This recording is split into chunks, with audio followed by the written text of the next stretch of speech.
Welcome to tonight's podcast. So this will be episode 4 for this new podcast called Miami Med Gym. I'm Dr. Jose Almeida. I'm a vascular surgeon here in Miami, and today I'm joined by Dr. Laura Ellis. She's a surgeon and friend for the last 20 years or so. She's up in Asheville, North Carolina, and her practice has gone from more towards an aesthetics wellness-based practice, which is kind of the direction that I'm going. And then we have Ben Miner, who's a recent friend who's helping us with the gym. He's a gym rat himself, but he's got an interesting history in the military with the Air Force. So with that, this evening, what I'd like to do, and sorry that Yaxeni Orquin, our last member, had some last minute issue and can't join us tonight, but we'll get her on another day. That'll be the hardcore bodybuilding perspective. But tonight, what I want to do, and we've touched on this a lot in the first 3 episodes, the conversation will surround nutrition because it's such a difficult thing for people. We know with this standard American diet, as it's called, which is highly processed food, pesticides in the food, hormones, antibiotics, that it's led to a national epidemic of obesity slash insulin resistance and type 2 diabetes. Up to 40% or so are obese. So, why is that?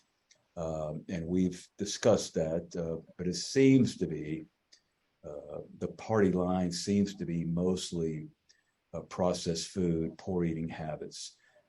So that's what we're trying to tackle here, to try and at least get people conscientious of what they're putting in their mouths and planning their food, which is really the highlight for tonight, around meal prepping. Why do folks meal prep?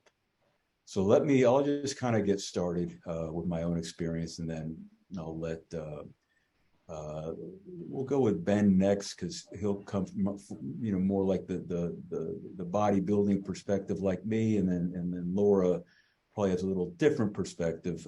She's lean and athletic and actually a competitive motorcyclist, but she might have a little different perspective on how she approaches this. So I've been bodybuilding for a while now. The last 20 years, I've done 17 shows, competitions, and that requires a really regimented diet. And the first few years that one does this, one's very first show, it's a very miserable experience. Learning how to cut calories, cut carbs, try and run a surgical practice. Like I said, I'm a surgeon and a bodybuilder. I also run a gym, so I'm really into this stuff. But to get on stage for the first time, to really shed the fat and try and preserve lean body mass, it's difficult. And just frankly, my first show, by the last few weeks, I could hardly be around myself. I was so irritable. My poor family, my poor patients, just the irritability with low carbs. But it works. Low carbohydrate diets drop your insulin, and then you start getting in a fat burning mode. And that's what one needs for, again, body composition purposes, for that bodybuilding purpose. There's other reasons to dial in your nutrition. Maybe you're an elite athlete, like an NBA player who runs up and down the court and needs a ton of energy, sprinting, jumping. They may approach things differently and really ramp up the calories and ramp up the carbs for performance purposes. Mm-hmm. So there's a lot of angles to this, but what I'd like to do is at least give our experience on how we go about our day prepping meals, and continue doing it throughout our lives. So basically, it is part of our life. It's our lifestyle. I don't have to think about this stuff. So personally, I wake up at 4:30 every day, and the first thing I do is make some oatmeal, and I put in a scoop of whey protein, and I'll count those macros, 25 grams of protein, 25 grams of carbs, very little fat, and some coffee. And then when I get to the office, my surgeries are nice in that they're about an hour long, so I can eat between meals. So I have one of my trainers actually prepare meals for me. So I'll have 4 meals in my office pretty much every 3 hours. And what's worked out for me over the years, and it sounds really boring, but if you look in my fridge right now for tomorrow, it's the same 4 meals. It's turkey breast, white rice, and mixed vegetables. And that's what I crave. Um, for me to start throwing in variety, it just complicates things for me. Obviously, it's a boring regimen for most people, and they would hate to do this. And then I get home at 8 p.m., and that's when I'll kind of make my own meal and adjust it based on how hard I worked out, or if I'm off season trying to gain weight, or if I'm pre-contest in a cut trying to lose weight. But meal prepping is important. Tomorrow, I'm flying out to New York for a medical meeting, and I will literally have a suitcase full of food that I take up there and put in a fridge. And if they don't have a microwave, I'll bring a little stovetop and a pan, and I'll warm up my food. And between talks and meetings, I'll try and do my own food and maybe go out for a steak in the evening with some friends. That's just what works for me. And I've gotten to the point where I don't even really, I go to a restaurant, I don't enjoy sauce on the foods and all this exotic gourmet stuff. I just don't even like it anymore. It's just, it takes away from me counting the numbers. One day I'll be done with this bodybuilding stuff and eat a more casual, cuisine or lifestyle, a little less regimented. But that's what works for me now. So, Ben, why don't you give us? So you've prepped for a show. Maybe it was pretty similar to what I just described. But what about the rest of your life and your experience in the military? How did you keep in shape, and how did you get the nutritional intake that you needed? So, as far as stepping on stage, it was just a lot like you. Very controlled, weighing out food, watching my carbs, my fat intakes, sticking to my workout and my diet, and just really being in a routine. And just staying focused on what my ultimate goal was as far as why I was doing those things. Because, that having that goal was definitely one of the motivators to keep you focused on that lifestyle. As with anything, having that goal is what drives us to do anything, whether it's being a surgeon, military, regular life, whatever. We have to have those. But at 20 years in the military, I've been in different environments of where sometimes nutrition is a lot harder. So we've been at some times where we just can't run to the store and get our meal prep and everything for the week. So when it comes to that, just trying to intake what I need to intake to keep my body going in those times, whether it was MREs or not, it just fuel is a fuel for your body. So making sure that you have it is very, very, very important. Now, when I'm home and just regular life, I still meal prep. I have my cheat meals, once a week, because I'm a big fan of pizza and ice cream. So I need that to kind of, keep me sane. And that's what I need. But I just have, it's just become routine to just have meals ready, and eating out. One, it gets really expensive. People don't realize how much it costs to eat out all the time. Not to mention how bad the food is that we're eating out. I sometimes on a cheat meal I'll order Uber Eats, because we all order Uber Eats from time to time, and you get that final tab and you're like, wow, like that would be my meal prep for a week, and I'm just doing it in one sitting. So it, the meal prep during the week, I try to switch it up. I can't just keep one thing, my same four meals. I try to switch it up every 3 days or so, whether it be fish or chicken or turkey, um, you know, a steak here and there. I try not to eat as much red meat now that I'm getting older.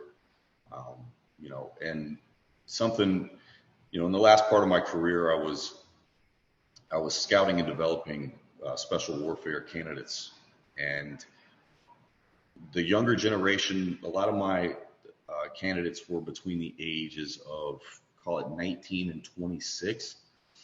And, they would show up and for a training day and it would just be a disaster. And my first question was, how much water did you have to drink? And what are you eating? And they're like, well, I had this. And the next question is, that's it? Well, yeah. I'm like, you realize we're training for 3 hours today and all you've had is a scoop of peanut butter. Like, it's not going to work. And once you start teaching them the importance of food and what to eat, and obviously staying hydrated, but the food, the carbs and the protein and the fats to last them on strenuous training days, and being out in the field going on, 6, 7, 8 mile rucks with 60 pounds on our back. Once they figured that out and they realized the old man wasn't crazy when he was telling them what to eat, monumental difference in their performance. Monumental difference. They had energy. They were awake. They had the strength to go do these things, and it's just vitally important. Understanding food, and then also the healthy choices of what we need to be eating. So Laura, you've and I know Ben's coached folks also, like he was just mentioning, but you've had number one, you got to maintain a routine for yourself, and you have patients that a wellness practice. A lot of it is nutrition. So why don't you tell us how you go about staying in shape, and what are the recommendations you make to people, and is it based on what works for you, or based on what works for individuals? Yeah.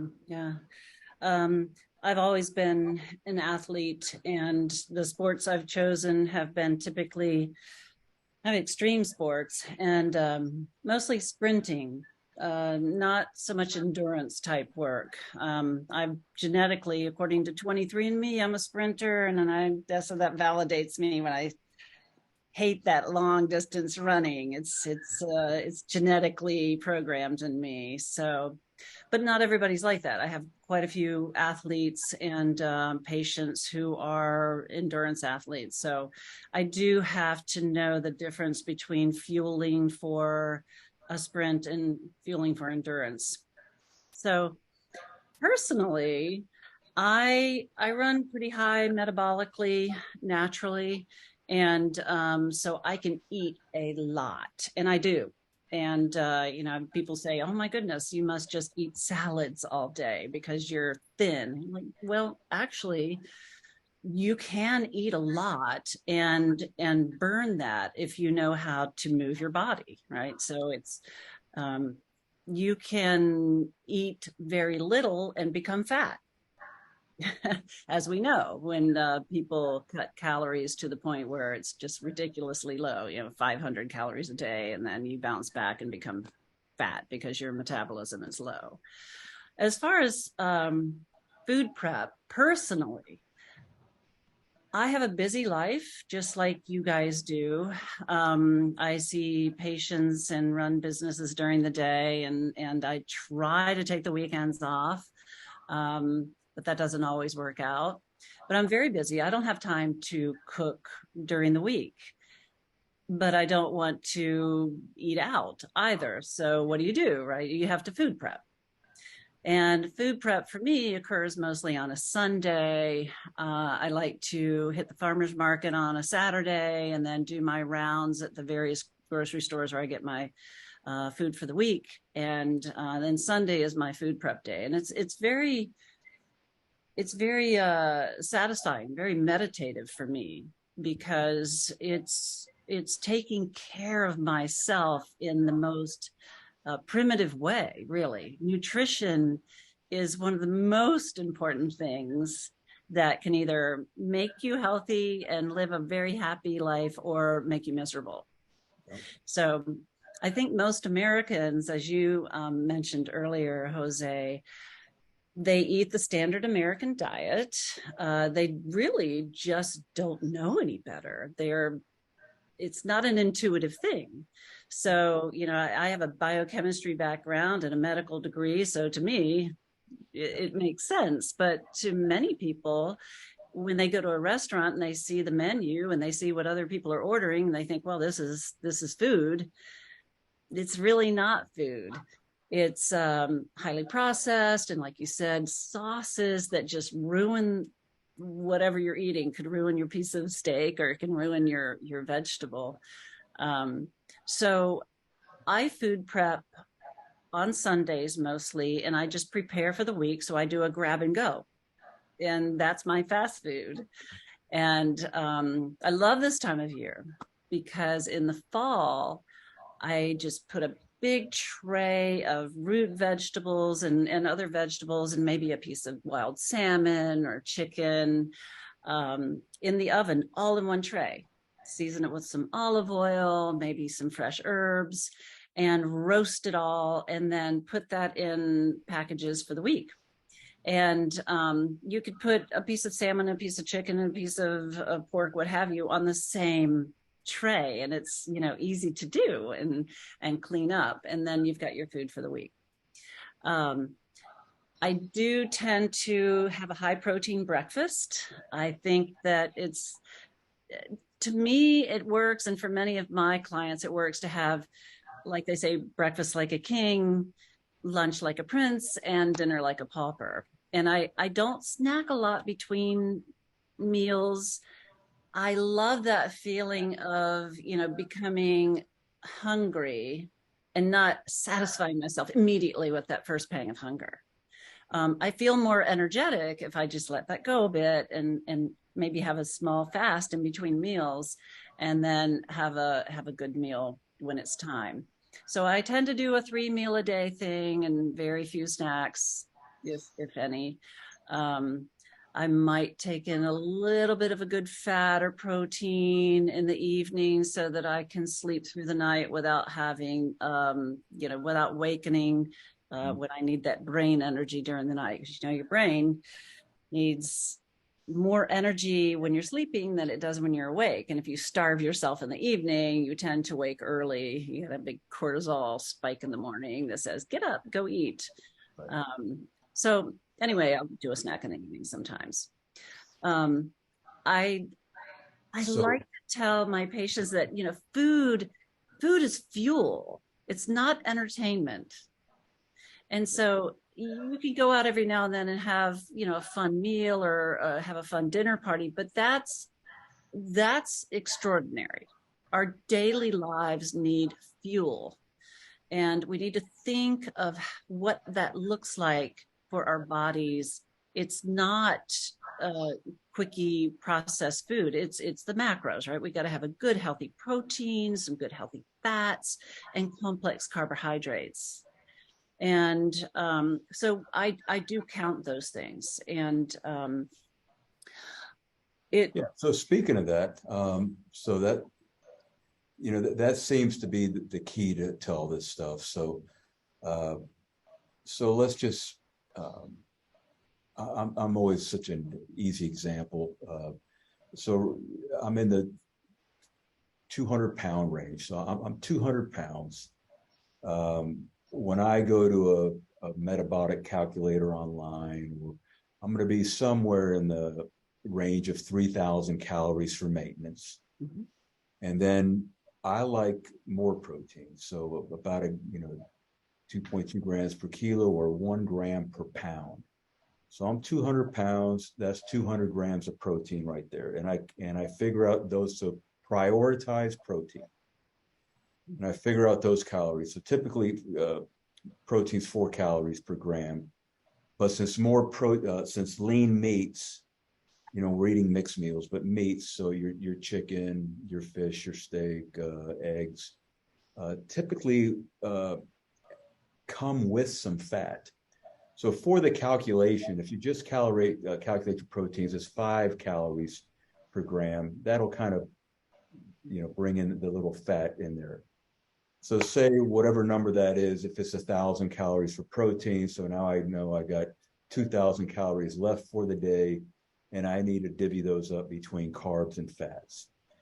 And if I'm, for example, planning on a leg workout, I know I'm going to need some carbs. And if I know I'm in the off season, I want to put on some mass, I need some carbs for that, and then I'll reprioritize the fat.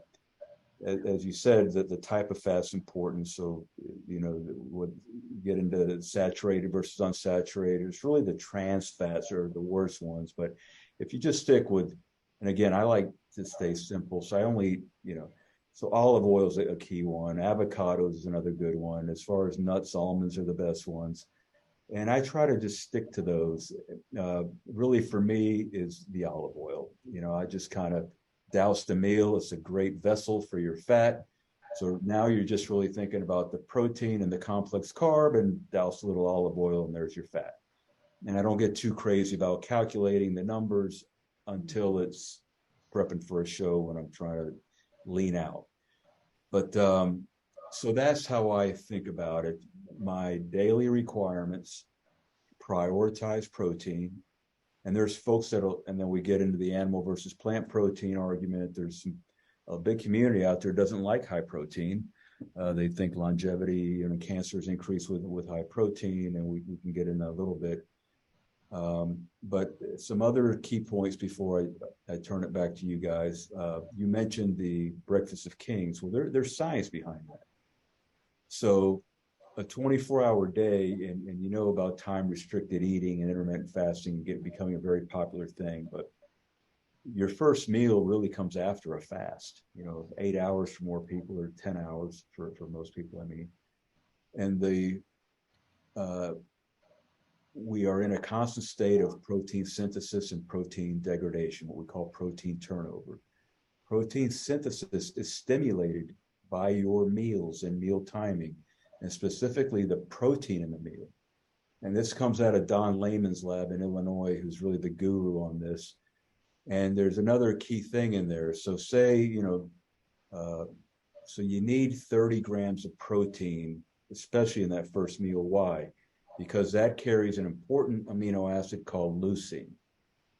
And you need about 2.5 to 3 grams of leucine in that meal to activate what's mTOR, mammalian target rapamycin, which is really what the overall switch to turn on protein synthesis.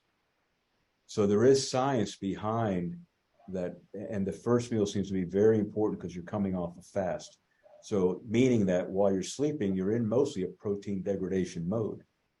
And as you said, based on our circadian rhythms, cortisol tends to spike in the evening, and we're very catabolic when we wake up. And you want to get that anabolic or synthesis response going. So there is science. And then whether you do 3 meals, 4 meals, how you do your meal spacing, a lot of it is what works for you, in the sense that, for example, some people just, they will, so we all have to restrict something to stay lean, whether it's restricting calories, restricting nutrients, or restricting our feeding window. But for some people, it's easier for them to fast for 16 hours and get their food in 8 hours. Because then they know 8 hours are over, I can't touch anything else the rest of the day. Versus people that kind of graze, and a little candy here and a little candy there, and all that stuff adds up. So whatever you will adhere to is the best diet for you. And it may be keto for some, it may be vegan for others, it may be, all these diets. At the end of the day, I think the diets are all kind of fatty, FAD, fad-ish. And really what's important is what you will adhere to, and that you're getting the fuel that you need in. So people need to look at the food as fuel. And that's an important point. So Ben, back to you. How do you think about macros? First, I'm going to just say I agree with the big breakfast. That's probably my favorite meal of the day. Um, my first meal is the biggest and my favorite. I literally wake up and say, all right, it's almost time to get this. The other thing, it's funny that Dr. Ellis said that she calls food fuel. One of the things when I'm teaching candidates about eating and they're not well versed in food and everything else, I break it down for them and say, think of it in terms of a car engine. Water is going to be your oil, food is going to be your gas, and you need those things to perform. You need both of those because if you don't have either one in a car, your engine's not going to run. So it goes, they go hand in hand, and it's funny that you say that because that's something I always tell them. As far as macros and that goes, obviously it's different for everybody. You were talking about, the best diet is the one that you adhere to, and understanding what does what, and just trying to find what works for you, because everybody's different. None of us, you and Dr. Almeida, you and I probably, our diets are probably similar, but a lot of people can't do that. So finding what works for you obviously is the most important. And again, I'm going to agree with Dr. Ellis. I prep on Sundays as well, and that's my time.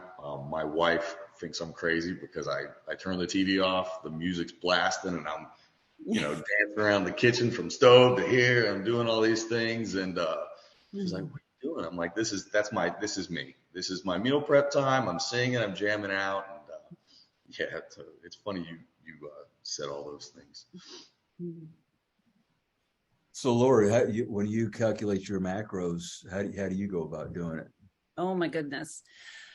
I love to have really good eggs in the morning, and that's my big protein in the morning. So I will get good eggs. I mean, eggs that come from the farm that have those yolks that are like firm and orange, almost fluorescent, right? And they taste so good. And then you get all your choline too, right? Yep. It's the only place you can get choline other than you should eat the yolks. That's controversial with the cholesterol, but the yolks are good for you because yeah. Crucial. Yeah. And cholesterol isn't always bad. You have to have a cholesterol to form the walls of your cells and to create your hormones and neurotransmitters. So you do have to have some. So you can't cut that out entirely. And high cholesterol is typically more of a genetic thing than anything else I have found in my practice. So I also I have something green in the morning. And I typically do either a pile of greens or just some leftover, say, green beans from the night before, and I'll just saute them up in a pan, and they're amazing. So eggs and greens mostly. I rarely do. Now I do what I call a beauty bowl. Actually, I didn't coin that term. It was one of my clients that is whole oats and whey protein, like you said, Dr. Almeida, and also like I'll put maybe an almond milk or a coconut milk, whatever. And I'll put some super greens in it and throw in whatever makes me happy, whatever makes it taste good. And that's a super high protein breakfast as well.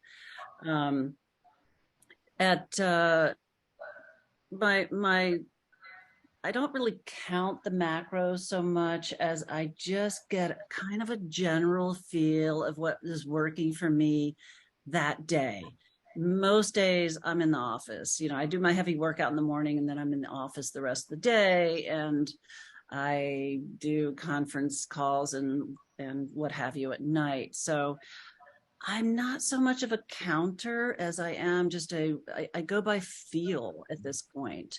I'm not, a competitive athlete anymore. I I tend to compete with myself more than anyone else. So I just go with that feel. But I've been doing this for so long, it's easy for me. I don't think it's easy for most people who haven't done it much. So giving them this instruction is really important.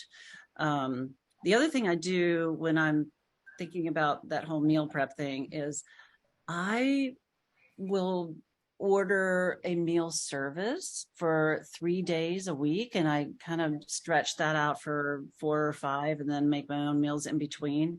And I find that that really fills in those gaps well for me, because I'm not going to buy 16 ingredients and put it in this bowl because it's too much work. It's too expensive, and that stuff goes bad before I use it all up. So I'll do a meal service in between my own prepped meals. Yeah. Yeah. That also, I have some that are frozen. It can stay in the freezer for months. It sounds like it tastes awful, but no, they make them pretty well now. Yeah. So, so as far as like tracking yourself, there's, do you weigh yourself daily or weekly or monthly? We have a DEXA scanner in our office, which means it's a low radiation device traditionally used for bone density, but now you can use them for body composition. And we use them a lot to get, a baseline on someone and maybe check them again in 3 months for body composition purposes. So that'll really give you lean mass and fat mass in detail, and visceral fat, the fat in the belly, which is that dangerous inflammatory fat that causes metabolic syndrome and type 2 diabetes. But just on a practical, so if you weigh yourself daily, let's say, just give you a great example. So when I go to visit mom on Sundays, a couple times a month, it's a big cheat day for me. We'll put up some steaks, and I don't know what it is, but I walk in that house and all I can do is eat and sleep. It's a trigger. So I know after doing this for years and years and years that I literally put on a pound an hour while I'm at my mom's. So I will usually be there about 5 hours, and when I weigh myself that night, I'm 5 pounds heavier, which is mostly fluid. I'm eating the crackers and the salt and and the stuff, and I'm just constantly eating. And I already know that's routine, but it just goes to how fluid shifts in our body and can fool you. So I think if you really want to track yourself close, probably you weigh yourself daily and take at the same time every day, like in the morning after you use the restroom. That's when you weigh yourself, and you take the weekly average, and that's where your weight is. But if there's a shift of 2 pounds in a day, that doesn't necessarily mean you lost 2 pounds of mass. That can just be fluid. So have you had that experience, and how do you track yourself, Ben? Do you like to watch a weight, or is it on the calipers with your fat percentage, or how do you do it? Well, I definitely don't weigh myself after I go see mama. I will tell you that. We usually give that one a couple days because 38 years old, I still see mom, and the first thing she says is, "You're too skinny. You're not eating enough." And I'm like, "Mama, I eat a lot." So definitely there's no weighing after that. I try to weigh myself once a week just to maintain a certain body weight. Usually it's Monday mornings, same time. I try not to do it. My cheat meal is usually Friday night, so I definitely wouldn't do it Saturday morning or Sunday morning because holding a lot of fluids and it can be deceiving. When I'm training individuals, personally or professionally, I usually have them do it on Mondays, and when I give them their cheat meal, it's usually on a Wednesday or a Thursday. That way they can flush everything out by the time it comes to weigh-ins, because some trainers, they just don't know, and they'll have people weigh themselves a day after their cheat meal, or they let them eat all these, things, or they'll weigh them at the gym at the end of the day. And you can't do that with the amount of water that you're drinking and food you're eating. It can be so deceiving, and it really will crush someone's motivation weighing them in the middle of the day. So usually I try to stick to Monday mornings. If I'm prepping for a show, my coach usually has me, do my weigh-ins Monday morning and my photo check-ins Monday morning. Same place at the house, same wall, same outfit, same everything, so that he can see how the food is, my body's reacting, what he needs to change, pull, or do with, what he needs to do with that. Just basically, same place, same time, and just trying to stay to that diet book, and understanding that you're going to fluctuate. You're going to fluctuate weight. That's going to happen.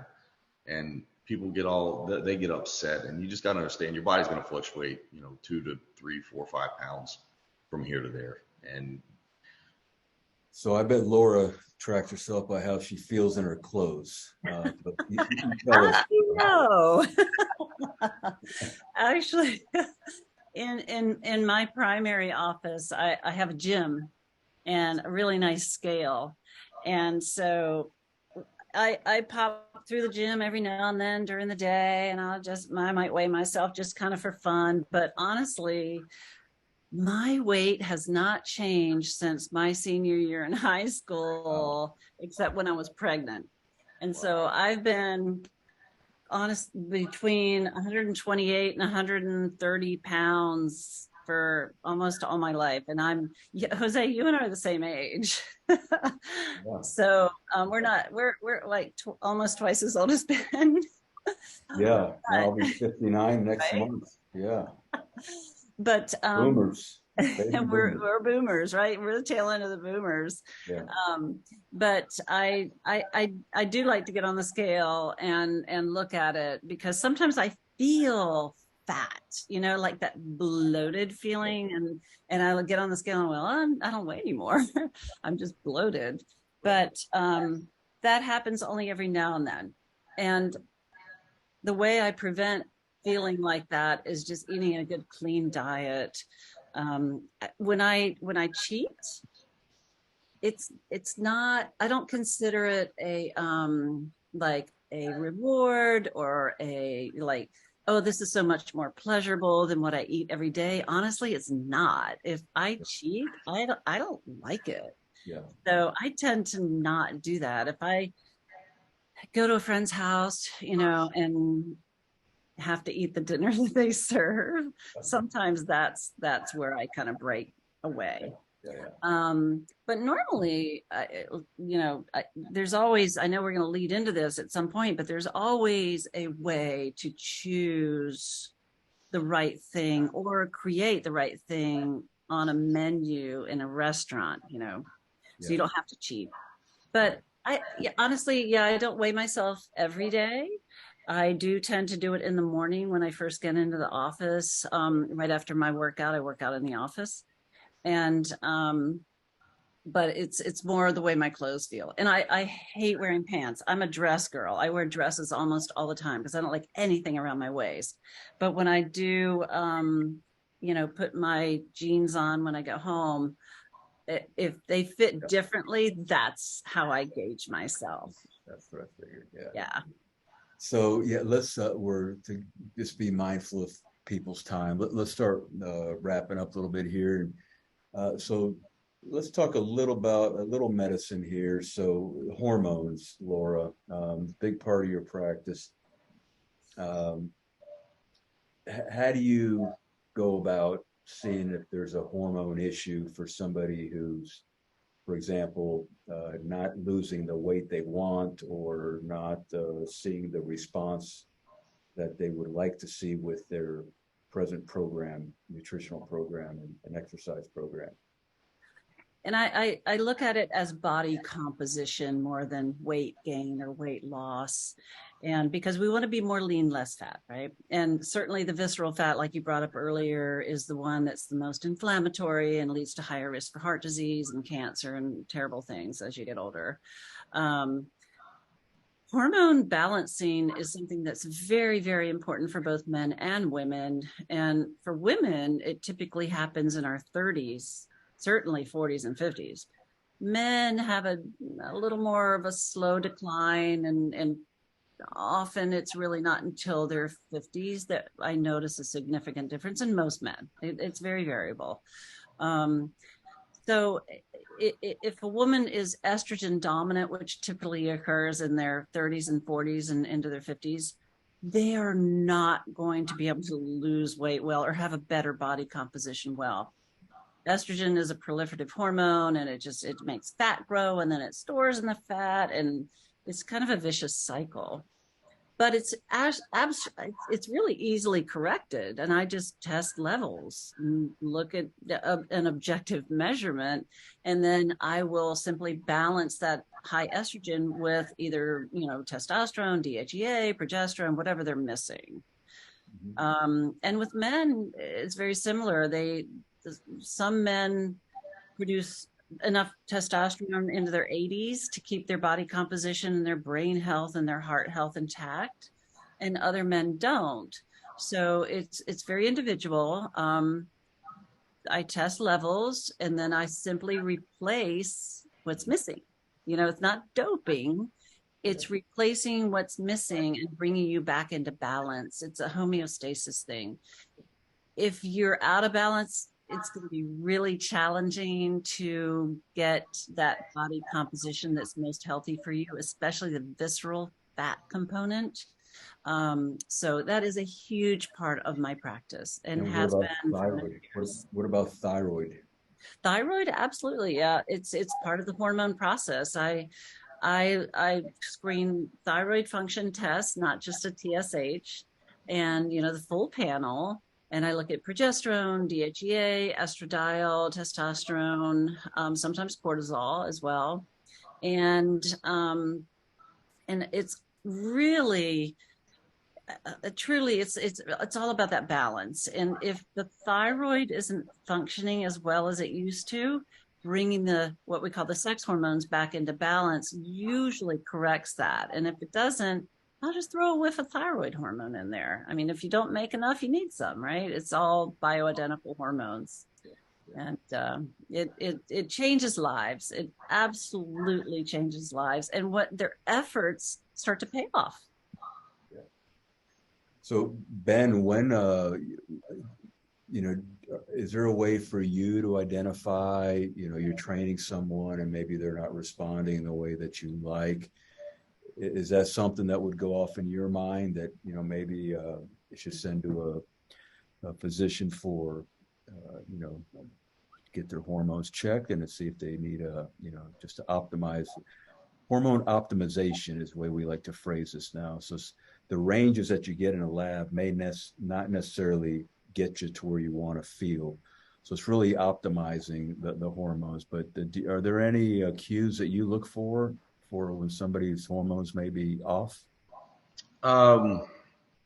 Very rarely. A lot of the people I deal with are still very young. Yeah. So for the most part, they all have to go through military screenings.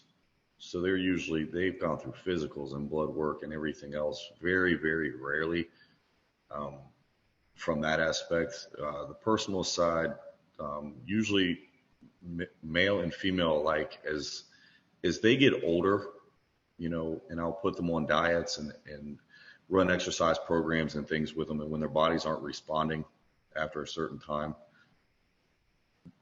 we probably should look at other avenues here. Yeah. Because as we get older, sometimes we need some help, and that's okay. That's okay. That's why medicine has come so far, and we have brilliant people like, on this podcast right now, and that's what you guys do. So. Yeah. So in an amazing 45 minutes already went by, and we didn't even get to delve deeply into anything. That's how these things work. But hopefully the listeners will go away with a few tips and tricks and just practical, how we do these things. But yeah, I think the takeaways are adherence to a diet and whatever works for you. Um, you do need to look at things as well, very simple. If you want to lose weight, you go into a caloric deficit. You eat less than you need. If you want to maintain weight, uh, that's your maintenance calories.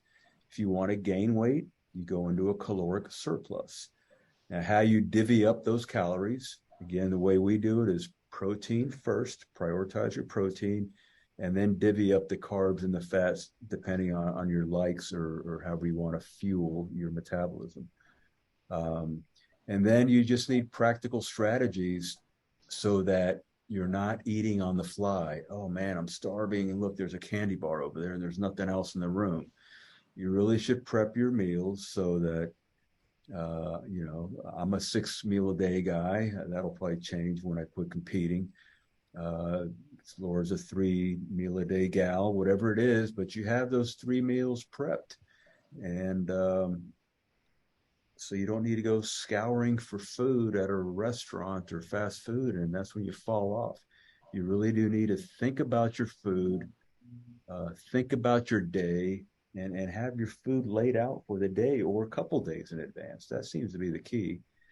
And yeah, if you go to a restaurant or a social event, sometimes you're forced to eat what's there, but you can kind of look around and choose and maybe eat a very light meal of this, not what I want to eat or what I call, crap food, and maybe put off till you leave the party to eat a real meal that you like.